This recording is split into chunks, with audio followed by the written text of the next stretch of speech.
Mexico can't coast in Copa America. There was good and bad for Mexico to take from Wednesday's friendly, with the match serving as a reminder El Tri can't coast during Copa America, writes Jon Arnold. Mexico's friendly against Peru wasn't a harsh wake-up call, but it was at least a friendly reminder that bad things will happen if you keep hitting the snooze button.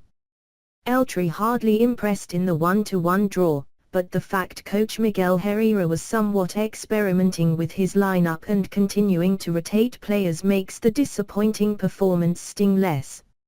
It's not that there weren't bright spots, but the concerns outnumber them and remind Mexico that even a team not a part of South America's upper echelon like Peru has the ability to match up well with the North Americans. Many commentators here in Mexico have acted as though the group match against Bolivia is a given win, and since El Tri topped Ecuador in a recent friendly, they are as good as through.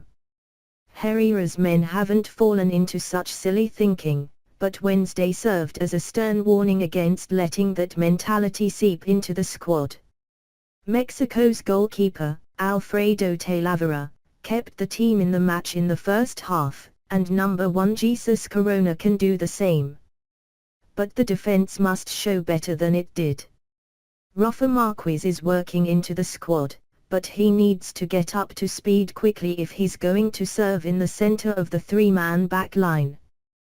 The central defenders also will need more defensive help from the wing-backs.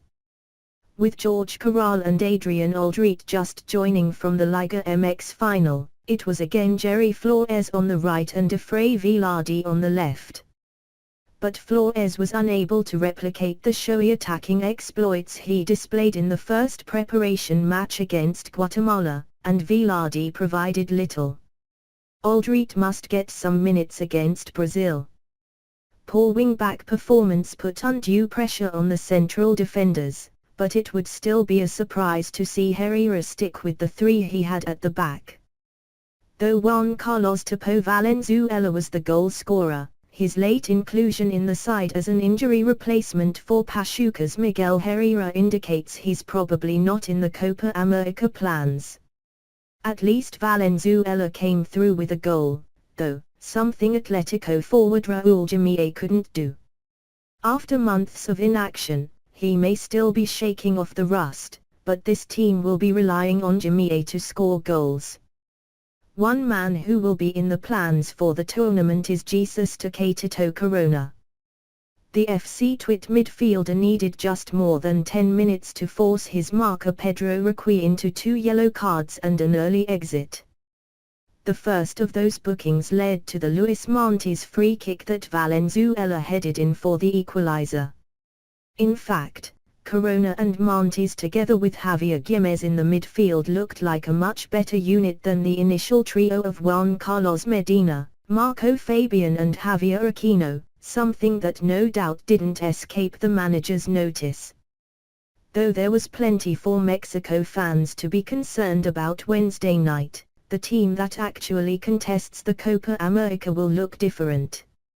Not only will there be a different starting 11, there will be a Mexico team well aware of what South American sides are capable of, even ones that aren't Brazil, Argentina, Chile or Colombia. It's one of the big boys up next, with a friendly against Brazil approaching before the start of the competition. The alarm isn't ringing, but Mexico better wake up when it does.